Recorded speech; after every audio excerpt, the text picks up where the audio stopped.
Tetapi yang dihadapi oleh PKS hari ini adalah sebuah konspirasi besar yang bertujuan ingin menghancurkan partai ini.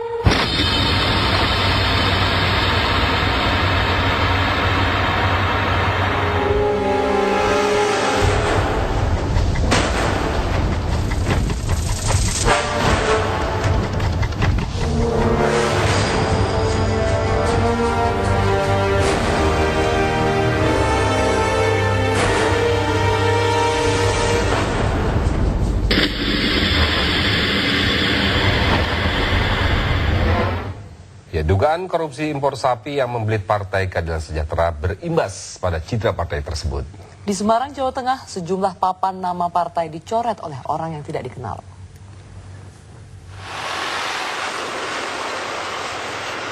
Salah satu papan nama PKS yang dicoret oleh orang tak dikenal adalah papan nama DPC PKS di Genuk, Semarang, Jawa Tengah. Pengurus partai yang mengetahui hal tersebut pada Jumat pagi segera mencabut papan nama untuk menghindari hal yang tidak diinginkan. Sebelumnya, beberapa atribut milik PKS juga dirusak oleh orang tak dikenal. Saya tidak bisa menebak siapa, ya pasti ini lawan politik. Lawan politik ya katanya? Karena ini sering dirusak, itu aja. Ada berapa kali? Termasuk ini berarti 2-3 kali lah, saya lupa. Mas bentuknya pengerusakan ini? Disoek, sobek. Banyak kasus pokoknya mulai MNT, masang-masang ini gitu. Pengurus partai berharap aksi pengerusakan ini tidak memprovokasi dan semua kader dapat mengendalikan diri. Hingga kini pengurus partai mengklaim roda organisasi PKS tetap berjalan baik tanpa terpengaruh apapun. Pengurus partai akan menyerahkan kasus ini kepada pihak yang berwajib agar tidak meluas ke daerah lainnya. Dari Semarang, Jawa Tengah, Didit Kordias, TV One mengabarkan. Pemirsa, tidak hanya di Semarang, sejumlah atribut PKS di Yogyakarta pun juga menjadi sasaran perusakan oleh orang yang tidak dikenal. Kita akan melihat informasi langsungnya yang akan disampaikan oleh rekan kami, Danita Riyadini. Danita? Ya, Danita, silakan.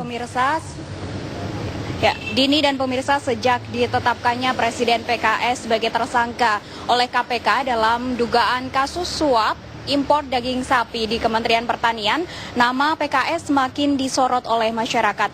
Bahkan kantor-kantor perwakilan PKS di daerah menjadi sasaran kegiatan atau tindakan tidak mengenakan dari orang tak dikenal. Di Yogyakarta, sejak Jumat kemarin ditemukan spanduk-spanduk bertuliskan dan bernadakan provokatif dan juga terkesan memojokkan PKS. Spanduk-spanduk tersebut kini sudah berhasil diamankan oleh kader PKS di DPW PKS DIY. Sedikitnya ada puluhan spanduk yang berhasil diamankan oleh kader PKS. Dan saat ini saya sudah bersama dengan Ketua DPW PKS DIY. Selamat petang, Pak. Selamat petang, Mbak. Assalamualaikum warahmatullahi wabarakatuh. Ya, Pak, dengan adanya temuan spanduk-spanduk bernadakan provokatif ini, bagaimana kader PKS di Jogja menyikapinya, Pak? Ya, begini, kalau soal spanduk provokatif dan sejenisnya, ini kader-kader PKS ini alhamdulillah tidak terpengaruh ya, karena kita sudah biasa sebetulnya menghadapi provokasi seperti ini.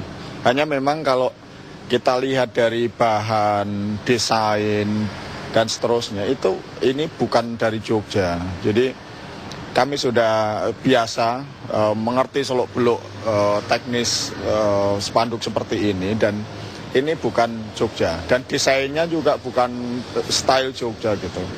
Lagian pola sebaran yang ada itu juga menunjukkan ini bukan orang yang biasa bermain di Jogja. Karena ini kita temukan di seluruh DIY, di 5 kabupaten dan kota. Sejauh ini langkah apa yang sudah dilakukan oleh kader PKS di DIY terkait dengan penemuan spanduk itu, Pak? Iya, pertama memang kita terus melakukan patroli, dan sejak hari Jumat subuh itu kita temukan, dan setiap kali kita temukan langsung kita amankan gitu. Dan kita juga instruksikan kepada seluruh kader supaya tidak terpancing, terprovokasi dan seterusnya. Apakah ada langkah ke jalur hukum atau melaporkan kejadian ini ke polisi gitu, Pak? Ini karena spanduk tidak jelas alamatnya ya, sehingga kami pun juga tidak bisa melaporkan siapa yang akan kita laporkan gitu. Sehingga ya untuk sampai saat ini kita belum punya pikiran untuk menempuh jalur hukum. Tapi organisasi atau roda organisasi di Yogyakarta ini masih berjalan, Pak, partai ini? Alhamdulillah kalau DPW, jadi struktur DPW, DPD, DPC sampai seluruh kader itu tidak terpengaruh sama sekali, berjalan normal. Bahkan sejak hari Kamis sampai sekarang kita konsolidasi ini di seluruh kabupaten kota ya. Kita konsolidasi, kita kumpulkan kader, kita kasih penjelasan dan so far kami sangat solid dengan adanya peristiwa ini. Terima kasih, Pak. Sebelumnya di Semarang, Jawa Tengah juga ditemukan kejadian yang hampir serupa. Papan nama kantor perwakilan di Semarang, Jawa Tengah juga dirusak oleh orang tak dikenal, dicoret-coret dan diberi tulisan huruf SAPI. Nah, meski begitu, adanya kasus atau penetapan Presiden PKS sebagai tersangka tidak berpengaruh pada roda organisasi PKS baik di tingkat pusat maupun di daerah-daerah. Dan pihak dari PKS sendiri berharap agar hal tersebut tidak menjadi provokatif atau tidak memprovokasi emosi dari kader-kader PKS sendiri. Kembali ke Jakarta. Ya, baik Danita, laporan langsung dari Yogyakarta. Dan mantan Presiden Partai Keadilan Sejahtera Lutfi Hasan Ishak masih mendekam di rumah tahanan Pomdam Guntur. Namun sampai siang tadi tak terlihat satupun yang menjenguknya. Sepanjang pagi hingga siang tadi, suasana di rumah tahanan militer di Guntur Manggarai ini lengang. Tidak ada hilir mudik kendaraan di rutan yang juga tempat tahanan korupsi KPK ini. Meski sepi, namun penjagaan tetap ketat. Petugas mengawasi siapapun yang lewat di depan gerbang. Biasanya jika ada tahanan baru, maka kerabat berdatangan untuk menjenguk. Namun kali ini tahanan titipan KPK yang paling buncit dijeblosan ke sini yaitu Lutfi Hasan Ishak belum mendapat kunjungan.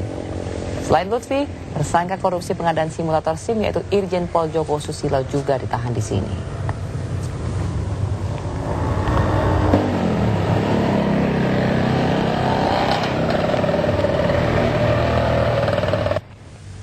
Usai penangkapan Lutfi Hasan Ishak, PKS mendaulat Anies Mata sebagai Presiden PKS yang baru. Ya, pada pidato perdananya Anies menyatakan adanya konspirasi terhadap penyelenggaraan lembaga pemberantasan korupsi.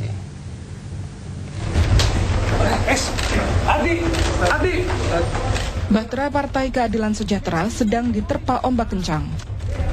Setelah sebelumnya publik dikejutkan dengan penangkapan Lutfi Hasan Ishak yang ketika itu menjadi orang nomor 1 di partai berlambang padi dan kapas itu. Lutfi digiring ke kantor KPK terkait dugaan suap impor daging sapi. Kondisi ini tentu tidak menguntungkan bagi PKS. Terlebih setahun lagi pesta demokrasi terakbar digelar. Iklim politik tahun 2013 mulai bergejolak. Berbagai isu dan wacana politik pun mulai dipertontonkan. Pasca pengunduran diri Lutfi Hasan Ishak, PKS mendaulat Anies Mata sebagai Presiden PKS yang baru. PKS berharap terpilihnya Anies Mata dapat menggerakkan roda partai. Namun ada yang menarik dari prahara PKS. Sebuah ungkapan konspirasi besar tersaji ketika pidato perdana Presiden baru PKS. Saya tidak ingin antum semua memahami di sini bahwa kita semuanya adalah ingin melawan gerakan pemberantasan korupsi. Sama sekali tidak. Itu adalah agenda kita semuanya, agenda Islam dan juga agenda nasional. Tetapi yang akan kita lawan itu adalah penggunaan otoritas dalam proses pemberantasan korupsi itu yang bersifat tiran. Allahumma iyyaka na'budu wa iyyaka nasta'in. Lalu siapa pengguna otoritas tersebut? Ungkapan Anies Mata ini tentu mengundang tanda tanya besar menyasar kepada lembaga pemberantasan korupsi. Terlepas dari hal tersebut, sebelumnya PKS mengkritik keras KPK terkait penangkapan Presiden PKS Lutfi Hasan Ishak. KPK terkesan tebang pilih sebab banyak kasus yang diduga menyeret sejumlah elit politik, namun KPK sulit menetapkan tersangkanya. Tim TV One mengabarkan. Pasca ditangkapnya Lutfi Hasan Ishak sebagai tersangka dugaan suap impor daging sapi, Partai Keadilan Sejahtera melontarkan adanya konspirasi dalam penyelenggaraan pemberantasan korupsi itu. Ya, lalu konspirasi seperti apa yang dimaksud? Nanti kami akan berbincang. Ada politisi senior PKS, Pak Hidayat Nur Wahid, kita masih menunggu, dan di studio sudah hadir anggota Dewan Pembina Partai Demokrat, Pak Ahmad Mubarok. Selamat petang. Nah, ini yang menarik, apa yang telah direspon oleh Pak Mubarok terkait kemarin pidato politiknya Presiden PKS baru yang menyatakan dalam kasus yang menerpa PKS saat ini adanya konspirasi tingkat tinggi, kira-kira begitu Pak Mubarok. Ini bisa disampaikan? Saya kira itu aja, gugup saja ya, karena gugup menghadapi kenyataan yang tidak enak, maka Anies Mata itu bingung memilih mana untuk konsumsi internal sama eksternal. Ya. Kalau ngomong konspirasi itu adalah konsumsi internal supaya kader tetap solid. Tapi kalau itu disampaikan ke publik itu akan menjadi sulit ya, karena dia harus menunjuk konspirasi siapa, kayak gitu. Jadi sudah mengarah kemana-mana ya, termasuk ruling party, Partai Demokrat, kemudian partai-partai lainnya sebagai. Apalagi kalau kemudian kalau menyebut Zionis segala macam itu menjadi lucu aja. Ya, kalau tidak masuk logika begitu ya, Pak Mubarok. Apa yang menyebabkan itu tidak masuk logika? Kan bisa saja. Nah, yang namanya konspirasi memang sulit dibuktikan, tapi bisa dirasakan. Gitu. Ya. Tapi hari ini sudah ada pengendoran di diskusi mengatakan bahwa konspirasi kan watak politik. Ya, dari siapa saja, kayak gitu ya. Karena nggak ditemukan, susah menyebut konspirasi siapa. Gitu. Baik, kita akan langsung tanyakan sebetulnya mungkin siapa yang dituding oleh PKS ini sebagai konspirator yang ada di balik penetapan Lutfi Hasan Ishak sebagai tersangka ini. Kita sudah tersambung dengan Pak Hidayat Nur Wahid. Selamat petang, Pak. Selamat petang, Assalamualaikum. Waalaikumsalam.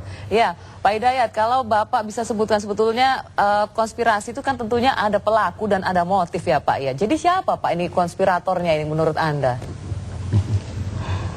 Kemarin Presiden Partai Pak Anies Mata juga sudah menjelaskan sesungguhnya beliau tidak bermaksud untuk menyasar, menuduh orang per orang, lembaga per lembaga. Tapi ini suatu kondisi yang orang sering mengatakan seperti, mohon maaf, buang angin itu terasa ada baunya, tetapi untuk melihat dan menunjuk materinya kayak apa, semua orang sulit dan pasti tidak bisa dilakukan itu. Saya ingin mengatakan bahwa ini adalah sebuah kondisi psikologis yang dirasakan oleh Pak Anies Mata dan para kader. Kenapa ada kondisi-kondisi yang kemudian bisa terasa kok sepertinya keadilan tidak hadir sepenuhnya. Mengapa ada yang dinyatakan sebagai tersangka, ada yang langsung diambil, ada yang tidak diambil, ada yang disurati, ada perlakuan yang berbeda-beda, ada yang cepat, ada yang sangat lambat. Sesuatu yang kemudian memunculkan spekulasi, jangan-jangan ada sesuatu di luar masalah yang kaitannya sekedar penegakan hukum. Itulah yang kemudian disimpulkan ada konspirasi di sini. Tapi jelas fokus kami sesungguhnya adalah kita tetap ingin menegakkan hukum, menghormati seluruh proses hukum. PKS dikenal sebagai partai yang sangat mendukung KPK dan kami tidak akan pernah berhenti dari sikap dasar ini, dan karenanya kami sepenuhnya menyerahkan kepada proses hukum yang sedang berjalan ini. Ya, Pak Hidayat, tadi Anda menyebutkan bahwa ada perlakuan yang berbeda menurut Anda ya terhadap Pak Lutfi itu ya Pak ya. Kalau begitu apakah kemudian perlakuan itu dari KPK atau dari pihak-pihak lain Pak? Begitu nanti dijawab setelah jeda yang berikut ini ya Pak ya. Ya, pemirsa, kita harus jeda iklan sesaat, nanti kami akan kembali dengan dialog ini sesaat lagi.